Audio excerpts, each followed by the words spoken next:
just been not as much side. How can I put it? The last couple weeks have been different now that I'm filming again, but it's still been fun. Just having to work around things, but it's cool. But it's cool now that I'm back in class and stuff. But yeah, it's good. But hello everyone. Thank you all for joining me today on the podcast. I'm your host, H.O. Chill and Love. A bit different today on the podcast. It's been, a few years since you've been on, Matt. Last time, I believe, was on just the audio version, but now I got a guest here once again. My bud Matt, who was on a couple of years ago with, it was him, and then I had another guy from school, Trenton. But nonetheless, how you going today, Matt? Yo, what's up, Alex Joe? Doing good, bro. Good to be on the podcast again. I think it's been about 3 years since the last one, but it's good to be on again, bro. Yeah, good. Good to have a guest on as well. You know, it's been a while since I've had guests on. My bad, I'm not the best to ask help for people to be on the podcast, but thinking of having guests on again. But good to hear from you, Matt. Again, Matt. So I know got a few things to talk about for the podcast today. I guess first because, well, you're a Raiders fan. You're a big Raiders fan, I know. And I'm not sure if you heard about Darren Waller, but he apparently retired the other day, and just want to get your thoughts on him, since obviously he had a few good years with the Raiders, so I want to give your thoughts. Yeah, I mean, you said it yourself. Darren Waller was, he's going to be remembered as a Raider for sure. I don't think anyone's going to remember him as like a New York Giant, anything like that. He had some great years with us. I mean, I wish, in all honesty, I wish he retired a Raider, because he was one of the best things that happened to us in our dark years. I mean, we had Derek, he was young, but Darren Waller was one of the main reasons we did so good. Going back to like 2019, they kept us in the race and stuff like that. I mean, he's always been there. He's been, back in the day when he was with us, I thought he was top 3 in the league. And, yeah, he'll be missed for sure, but I think people will remember him as a Raider, which is a good thing. Yeah, that's true. And I think, hopefully now, first of all, hopefully he gets better with whatever personal stuff that's been going on with him. But hopefully now we see more players. I mean, he has obviously something to come with Crosby being someone who's turned his life around a bit. But hopefully we see more wide receivers, big wide receivers like he was, become tight ends, because it kind of helps, because sometimes, receivers don't pan out and gotta try new positions. Now, the other thing is, so the other day we spoke and you mentioned been following up with the NBA playoffs, and last time was the conference finals. Now it's the NBA finals. So, gotta get your thoughts on how this Mavs Celtics finals has been going. What do you see? Yeah, in all honesty, I thought the Celtics were gonna go all the way this year, either them or the Bucks, but ended up being the Celtics. The Bucks had a falling off, but I think it's clear to see that the Celtics were number 1 in the East. When it came to the West, I thought it was open. Denver was obviously there, but when we were talking last, it was obviously the conference finals, and the Timberwolves just beat them. So I thought the Timberwolves were actually going to be the ones matching up with the Celtics in the finals, but come to find out, Kyrie and Luka played really well. So they got the W in that series, and now, I mean, it is the finals, so I really can't see the Mavs really pulling themselves out from it. They look solid. I mean, Kristaps Porzingis, he's hurt, but I still think that, Drew Holiday, all the boys in Boston will get it done. Yeah, I agree. Yeah, I agree with you as far as well, really it's a game of, feats and closers, and Kyrie and Luka, they were able to close out the games versus the Timberwolves. I mean, credit to the Timberwolves. They really showed up against the Denver Nuggets, and maybe not this year, but down the road, especially with Anthony Edwards, come along this year. I think really there'll be something next year, hopefully. But yeah, Kyrie and Luka, this is obviously a must-win tonight, because if not, then it's basically a wrap. But Celtics, yeah, they're loaded. The only problem is you want to root for both teams. It just kind of feels like the Celtics, they've been good for the last few years, and it kind of feels like, well, if the Celtics win, they'll probably be like, well, finally, they finally get results, and that's kind of the way it is. But, Celtics, yeah, are loaded with Holiday, Tatum, Brown, Porzingis. We'll see about his injury, but yeah, agree with you. Have you been? Yeah, no doubt. Oh, sorry. No, you're good, man. I was just gonna say, yeah, shout out Anthony Edwards. I think he's definitely gonna be the face of the league. But this year, I think they were tired. You could tell in the legs for sure. The defense really wasn't there when they were playing the Mavs. So next year, if they stay rejuvenated and take care of themselves, I mean, I could see them going to the finals next year. Shout out Anthony Edwards. I think he's going to do something well over there. But this wasn't his year. I mean, he could come back next year. But, yeah, man, I think the Celtics are going to win again tonight. Maybe not. I think maybe Dallas might get one of them in Dallas. But I think this series is going to end in probably 5 games. I guess we'll see. Definitely Luka and Kyrie. Well, Luka had a really good first half, but kind of fizzled. But definitely Kyrie has to play better if they're going to get let alone one. But we'll see. Have you been keeping up with, the UFL and the NHL finals as well, or just mainly the NBA finals and such? I've been watching UFL. I mean, when it's on, I watch it. I like to watch a lot of the Stanley Cup.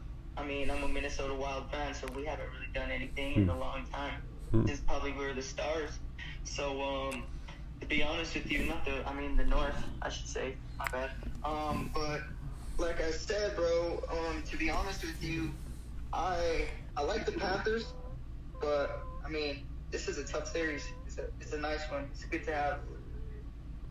Yeah, it's gonna be fun to see how the rest of the Stanley Cup goes. My sister and her brother-in-law currently live in Florida, so it's fun to see as far as them having a sports team to root for, even though my brother-in-law is mainly a soccer guy, but nonetheless, it's cool to see.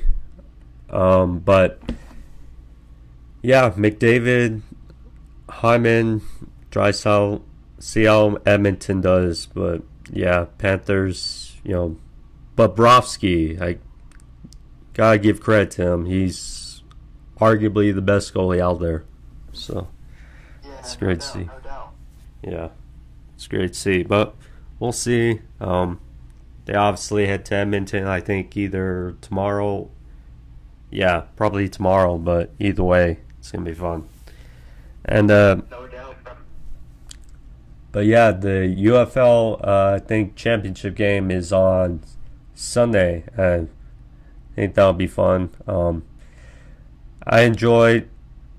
It's cool to see other players get opportunities and hopefully show themselves and more seasoning, if you will, for unexperienced players to probably get more opportunities for the NFL. So that's what I like about spring football, certainly.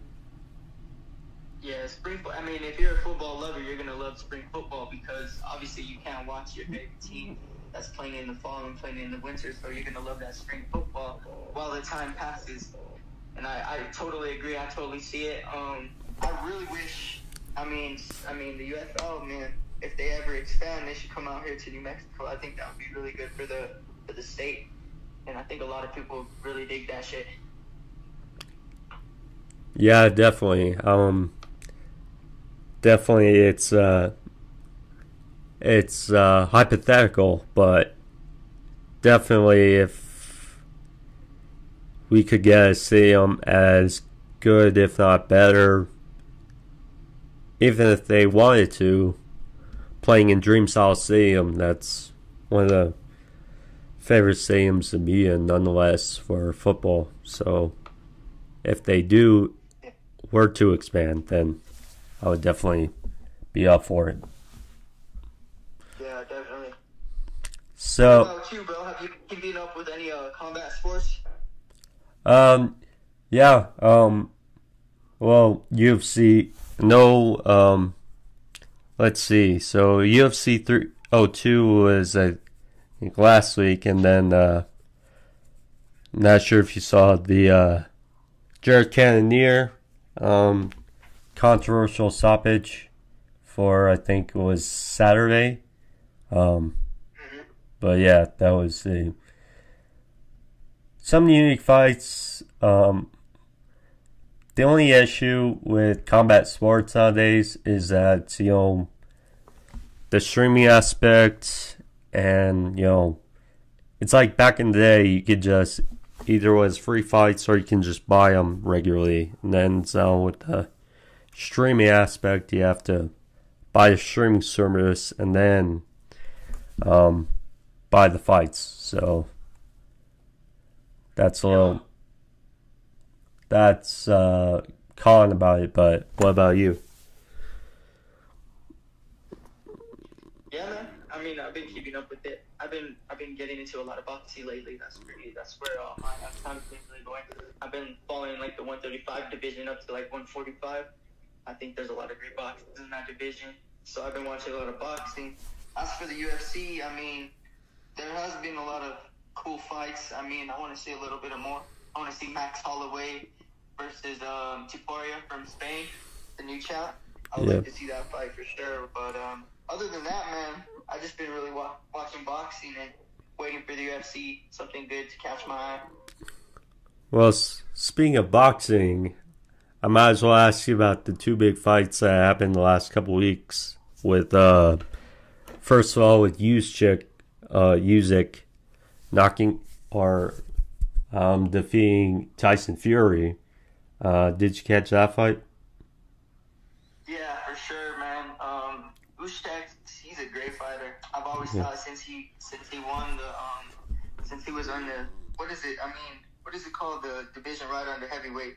He's the champ there. He's the unified champ in that division. So he came up in. I always knew he was going to be a problem since the first time he dropped Anthony Joshua. So. Yeah, Usyk. Well, very good fighter. Very good. Definitely underrated, but it's always good to see him box, and obviously I'm pumped for a rematch. But we'll see. And then Zhilei Zhang knocked out Deontay Wilder. Did you catch that? I did catch that. I'm a big Deontay Wilder fan, but I honestly think ever since he fought Tyson Fury back in the third fight, he hasn't really had it anymore. Even when he won his previous fight, right after that, you could see his energy, his demeanor, because everything changed in the ring. It seems like he didn't even have like the warrior instinct that he claimed he had. But I think it's just because, he got humbled in that Tyson Fury fight. And, I mean, he went on a spiritual journey, he said himself. And, when you go on those things, sometimes you don't come out the same, stuff like that. So you could really tell in the ring that Deontay Wilder doesn't really have, like, that fire in his eye anymore, if that makes sense. Yeah, I mean, when you reach a certain point and then get humbled, it's really a different journey trying to climb back up the mountain, so to speak. So I'm sure he's being humbled himself. Also, while we're on the topic of boxing,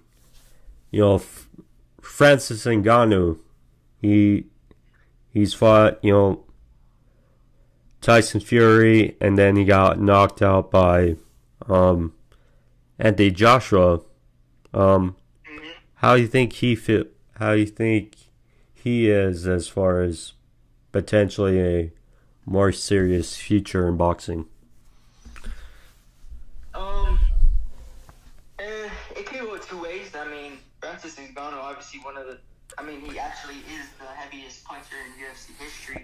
But to be honest with you, I think he's just a little bit too old to be joining boxing. Boxing is a skill that you can't just pick up. I mean, most of these boxers, like the great boxers like Gervonta, Tank Davis, they've been fighting since they were like 12 years old. And experience is everything in boxing. A lot of people, you could be a state champion wrestler and go to the UFC, but you can't be a state champion wrestler and go to a boxer so often. You have to train, you have to understand timing, you have to understand footwork, etc. It's really an art, to be honest with you. And in UFC, you break down a lot of different things, so you're not just focusing all on one aspect of a combat sport. So in all honesty, yes, every UFC fighter will be a boxer in like a street fight, but boxing is more of an art because you take time in one specific area, unlike UFC, where you can be a great jiu-jitsu master, you can be a sambo fighter, you can be a street fighter, you can be a wrestler. So in Francis Ngannou's case, I would say I think he's just a little too old to be picking up these fundamentals. He's definitely going to be a challenger, but as far as a boxer in a contention championship fight, I don't think he has what it takes to beat anybody. I mean, Tyson Fury beat him, and Tyson Fury was like 40 pounds overweight and wasn't really even taking him serious. Yeah. I understand he dropped him, but yeah, that's how I really feel about it, to be honest. It's a little too late. Yeah. Plus, he got thrown into the deep end, so to speak, with those two fights, and didn't really get time to nurture. And that, take it easy for him, but lesser opponents to at least build him up to that fight. But I get it. Absolutely, he's going to be a contender, but like I said, I just don't see him being a championship fighter. But he's for sure a contender. He can for sure hold his ground in that boxing ring, no doubt. But when it comes to seriousness, I don't think so. Yeah. Same thing with Jake Paul. Jake Paul's going around fighting fucking old UFC fighters. He's going around, when he fought Tommy Fury's not even close to be. He's considered a pro, IBF pro and stuff like that, but he lost to him. So the only pro on your resume you lost to. Everybody else, you fought old UFC fighters, stuff like that. So, someone like Jake Paul couldn't go into a weight class with someone like Canelo. It wouldn't end well. I wasn't even going to bring up his name, but I guess glad you did. But yeah, I agree about Paul that, it's like he's fighting a near 60-year-old Mike Tyson this year, but he's gonna fight the guy from BKFC and blanking on his name, but nonetheless, it's Jake Paul. I mean, credit to him, he's an entertainer, and he's trying to do what he's doing. But yeah, finding guys that are not actual boxers, and yeah, it's just not my cup of tea, I would say. Yeah, me as well, bro. I feel the same right there. I'm with you. It's like, I will quickly say, it's like you look at Logan Paul and then you kind of see him as more the athlete, and at least with him, he's doing well in my opinion, the WWE. But yeah, Jake Paul with what he's doing, it's just not great. Yo, I agree, bro. I was gonna ask you one thing while we're still on boxing as well. What do you think about the super fight between Canelo and Benavidez? You think that's something that'll transpire in the future? Yeah, I mean, Canelo, we know he's been one of the best boxers for the last some time, but some fights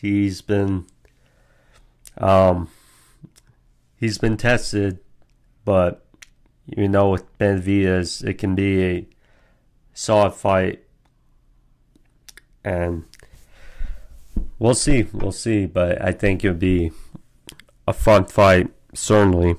We'll see. I mean, Yeah. the unfortunate thing a little bit with boxing kind of feels like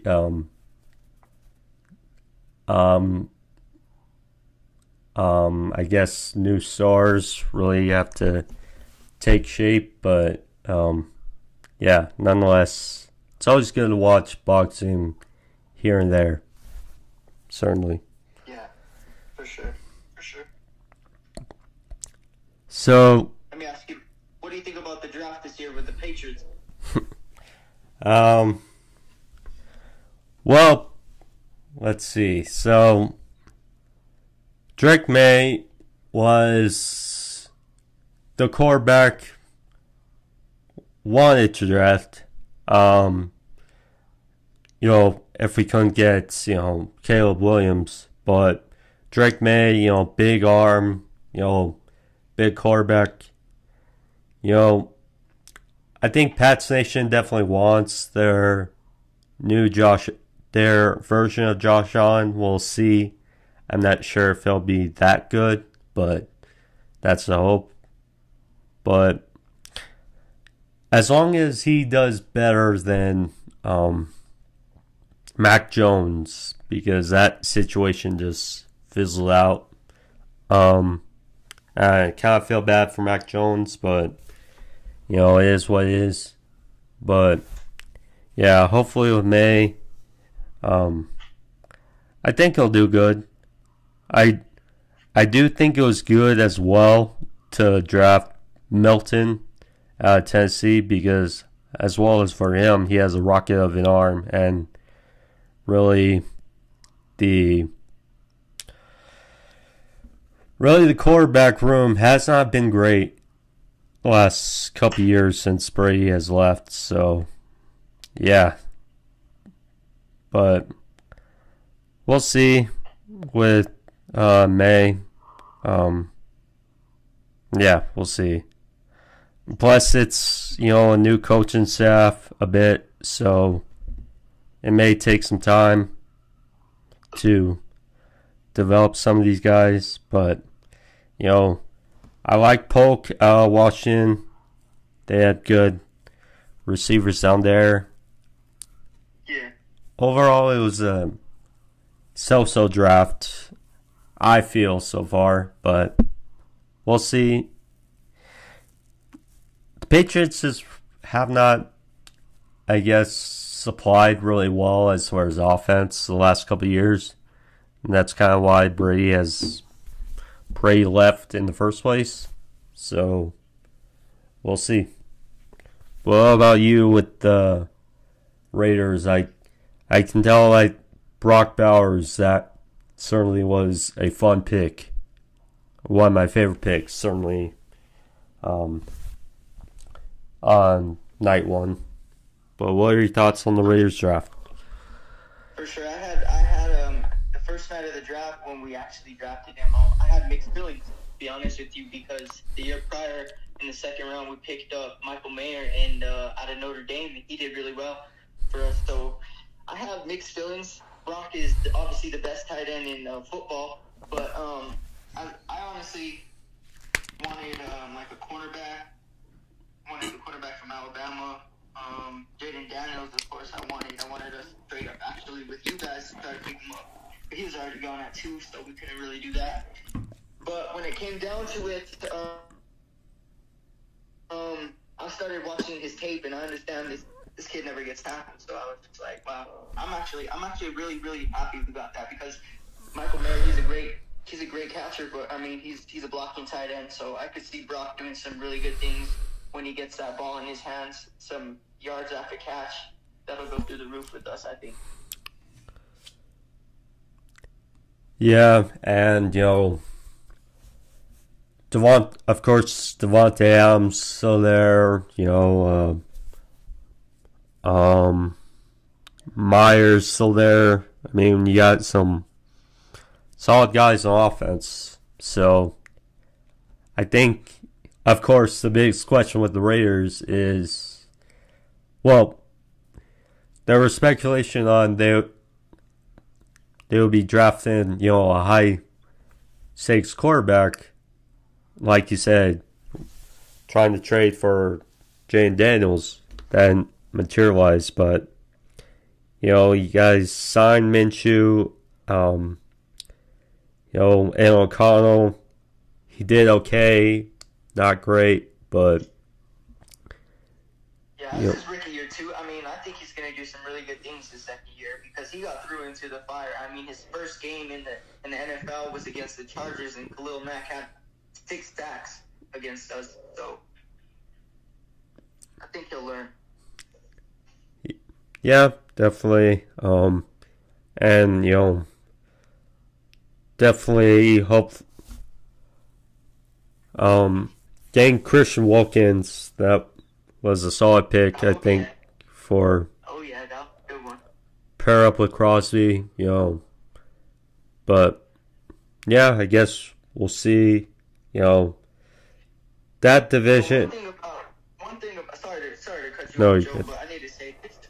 One thing I will say about the Raiders is next year we're going to have a top 5 defense in the league for sure. I mean, when you see the last 6 games of last year, we had the most sacks in the league between Max Crosby and Malcolm Kuntz. Malcolm Kuntz is a 4-year rookie, I like to say, because he never really got time because we had a lot of other defensive ends.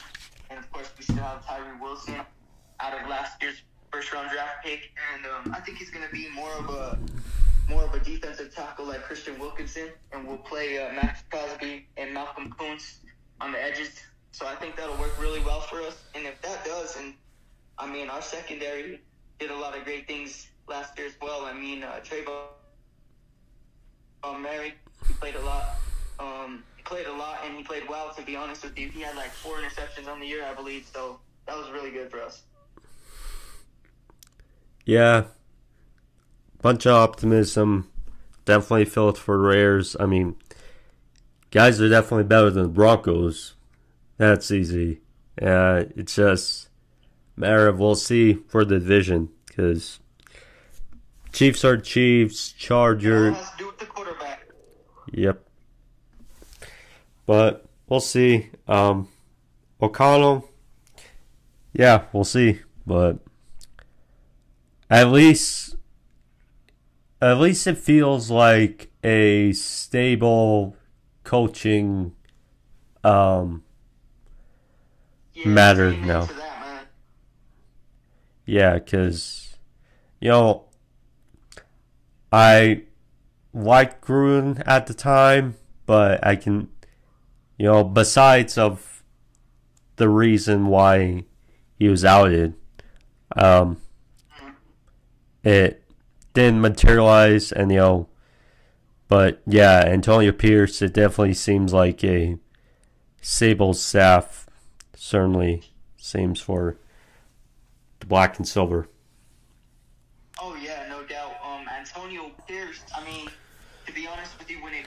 to it. Antonio Pierce and Dan Campbell are probably my favorite coaches in the league when it comes to leadership of men and stuff like that. Because I mean, everybody wants to play for him. It seems like you could see it in like players' eyes when it comes down to leadership of men. Dan Campbell's a great coach when it comes to that. And if we get a good offensive coordinator, I mean, I see us going really far. To be honest with you, I could see us even surpassing and winning the division. To be honest with you. Yeah. It's an interesting year. It's always an interesting year when it comes to the NFL and football. We shall see. We shall see. Want to talk a little bit about. So, are you much of a baseball fanatic as well, or?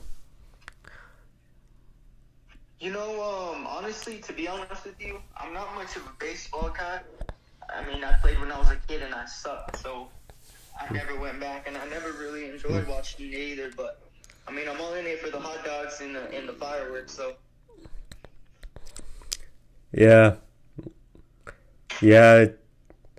it's a long season certainly whenever it comes with baseball, but yeah, nonetheless, baseball is always fun and good time, really, I guess. But yeah, no doubt. I see why people love it. Yeah. Have you been keeping up because with basketball, the WNBA, obviously doesn't get as much love as the NBA, but have you been keeping up with the Caitlin Clark situation, or have you heard anything about it? Yeah, to be honest, I like watching the WNBA. I mean, I hadn't watched a lot of women's basketball until Caitlin Clark, and I'm not even going to lie about it. I mean, I started watching her when she was in Iowa, probably 2 years back, and when she lost to LSU. And then this year, of course, I was watching her. I had some actually money on her in the finals, and didn't happen. But I mean, it could have. Caitlin Clark is I think she's going to be the next greatest shooter outside of Stephen Curry for basketball. So yeah, she's doing good things. The Fever, she's not on a really good team, but once they start getting momentum and once she gets her groove, I mean, maybe not even this year, but next year, they're going to be a team to be reckoned with, because stars like that don't keep teams in the gutter for long. Like LeBron James, when he came to Cleveland, they weren't a good team. A year later, I mean, they started beating everybody. So I think just give her a couple years. I mean, just a year and a half, and she's going to be one of the best in the WNBA. Right now, I think A'ja Wilson from the Las Vegas Aces is the best in the league. She's a star. She does everything with the ball. But Caitlin Clark will be the best in the league. Let's give her a couple years. Yeah. Yeah, it's a great thing with what she did in Iowa, and then the attention she's obviously helped the NBA already, or WNBA already, and, that's great to see. It's, yeah, like you said about stars, the gutter, they shouldn't be in the gutter for long. If they keep it rolling with her, and yeah, we'll see, but it's great to see. But besides the jealous and petty banter, nonetheless, it's gonna be fun to watch her for certainly a while. Certainly a good reason to tune in. Yeah. And hopefully, like we saw with Ionescu against Steph Curry when it came to the All-Star break, hopefully we see something with her as far as the Yeah, All-Star break. that would be really. Yeah, because I'm all for that. If you're good enough, we should see more. So, it's certainly a good thing to watch. Certain. But yeah, Sir, I agree. uh, as much as this good banter has been going, unfortunately, got talked about some little bit of bad news, as it may have crossed your timeline this morning, but rest in peace to the one and only Jerry West. As reportedly he passed away this morning at the age of 86. Obviously, we hear a bunch of him about with the Lakers and all that, but former champion in 1972 and famous executive, and the West family is very much tied with the Lakers, and yeah, fortunately, thoughts and prayers out with his family and condolences. So yeah. Yeah, for sure, Jerry West. I mean, if no one knows who Jerry West is, I mean, all you got to do is look at the logo for the NBA and you'll see him. So that's about the impact he had on the game. So rest in peace, him, and hopefully his family finds some peace. But yeah, great guy. Probably, I mean, I don't know him, but great basketball player, I should say. But I'm sure he was a great guy. Yeah, it's definitely weird how Bill Walton, passed away, a few weeks ago, and then now West. But yeah, sucks seeing two big time basketball legends pass away. But yeah, thoughts and prayers out, and yeah, like you said, hopefully peaceful with with his family and such, and yeah. But yep, it's always weird seeing legends go, but yeah. So let's see. So we talked about combat sports. We talked about NBA Finals. We talked a little bit about football. Let's see. Is there anything really much we haven't covered as far as sport? Oh, we talked about UFC, but so in a few weeks, or actually in a couple weeks, is supposed to be UFC 303. Conor McGregor's returned versus Michael Chandler in that weight fight, but it's a weird situation now because the press conference was supposed to happen for that event, but it was postponed, and we've just been hearing cryptic stuff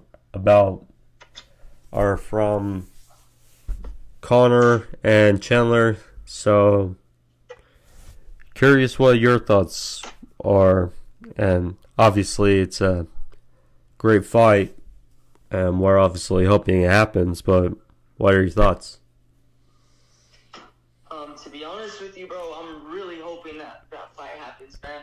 I mean, Conor didn't really. I mean, he looked great when he fought Dustin Poirier right before his leg injury. He went back to his karate-based style. He went in there. I mean, he was throwing right off the jump. His first throw was a spinning heel kick. I mean, that should tell you that he took that fight very seriously compared to the second fight with Dustin, when he was more of like a boxer style. And I think if Conor brings that to Michael Chandler's not going to be able to stop him, because Michael Chandler is an explosive fighter. So meaning when he throws a punch, he's gonna explode into that punch.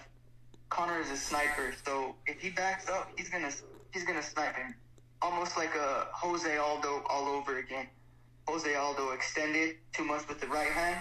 Conor caught him with the left hand. And that's a lot. I mean, that's going to be the same thing that Michael Chandler is going to run into if Conor goes back to that karate-based style. Yeah, that's true. I mean, Conor with his, in and out karate-based style, the only other guy I've seen remotely resemble that style has been Stephen Wonderboy Thompson, and to a T, Leo Machida. But yeah, certainly Conor, if he can just get back to, like you said, the style, and because yeah, he did look good in those array of fights against Poirier. Hopefully we'll see, although Chandler, of course, has good power, good wrestling, but yeah, should be a fun fight, and yeah, hopefully it does happen. Hopefully it does happen. Well, we just gotta hope and pray for that one, because that'll be good for the UFC. Yeah, definitely. This, oh yeah, gotta get your opinion on this as well. So, since you're obvious, we did talk about the Lakers, but Dan Hurley reportedly declined the offer from the Lakers to join or to stay with the UConn Huskies. So, how do you kind of feel about that coaching scenario per se? And to be honest with you, Dan Hurley is the best college coach right now, I think, in basketball. I mean, UConn's amazing. They've been, what is it, a three-peat, I think, right now. But anyway, I think, to be honest with you, I think the deal fell through just because Dan Hurley is a winner, and he needs a winning type culture, and he needs to do that on his basis. I think the Lakers have kind of something different. I mean, shout out to LeBron James, but he's more of the coach and a player, and I don't think Dan Hurley really wants a player like that on the team. I think he wants to be in full control of that, and I think he wants to go back to UConn because all his boys are coming back as well. So, most of them, I should say, per se. But the Lakers, man, they gotta find a good coach. They gotta find a coach that's smart, but is more of like a LeBron James than a coach, because a coach won't do well in the Lakers system. Like, if it's a coach like Dan Hurley, I don't think he would do well. And I don't think it would, because LeBron James is too much of the alpha coach type. I think someone like J.J. Redick would be perfect for the Los Angeles Lakers to succeed, though, because J.J. Redick and LeBron are boys, and they could find out, per se, what would be good for Anthony Davis and what would be good for LeBron James for the team to succeed. yeah, I was going to ask because skepticism about J.J. Redick, he's not been a coach before, but, he's been a player, he's been an intelligent player, and he's obviously close to LeBron. I'm sure if now with Dan Hurley not taking a job, if Redick does ultimately go with the Lakers after the finals, I think if he puts, a good coaching staff with him, maybe that's a easier thing to lean into, because the other thing is the NBA is not really it's more of a players' league instead of a coaches' league. So, yes, people can criticize J.J. Redick, but it's more about the players and kind of how it is. But if Bronny James, who knows if he goes to play with Zad or not, but nonetheless, that aura, that team certainly needs to improve how it was last year. I agree. I agree. But yeah, certainly with the great thing also with basketball is that there's a good parody of youthfulness. Kind of feels like now because just look at the finals. You have Luka and you have Jason Tatum. Anthony Edwards we spoke about. The unfortunate thing with the Lakers is that, Agent LeBron, Anthony Davis, he's still very good, but of course he's a bit inconsistent. Role players certainly didn't have the impact they had last year. So, Yes, for sure. I think D'Lo, to be honest with you, he kind of let them down this year in the playoffs. Yeah. Mm-hmm. To a T, Austin Reeves. Yeah, it was not a great luck for the Lakers, but we'll see. We'll see how they do. But yeah, so yeah. Also, Joe Pavelski, we chimed in a little bit about the Stars, but he retired for the Dallas Stars, so props to him for retirement. But we covered a lot on the podcast today, so that's good. Yeah, no doubt, bro. That's a good one. Yeah, that's good. Definitely a refresher to have someone again on the podcast, but yeah, good talk to you again, Matt. Yeah, definitely need to talk more again, but nonetheless. Yeah, no doubt. Alex, Joe, I appreciate you inviting me on your podcast, bro. Hope everything is on well. Have me on in a couple more years, man. Let's do it. Let's do it every 3 years, every year. Whatever you want to do, man. Let me know. Yeah, definitely keep in touch. But yeah, thank you again, Matt. But yeah, thank you guys all for tuning in. Like, subscribe if you guys are fans of having guests again. Please comment as well. But nonetheless, thank you guys. Thank you, Matt. Appreciate you guys. See you guys next time. Be safe for sports OV topics, but thank you guys again. So, nonetheless, peace. Thank you, Matt. Talk to you soon. Yes, sir. Have a good one. Later, Joe. Later, Matt.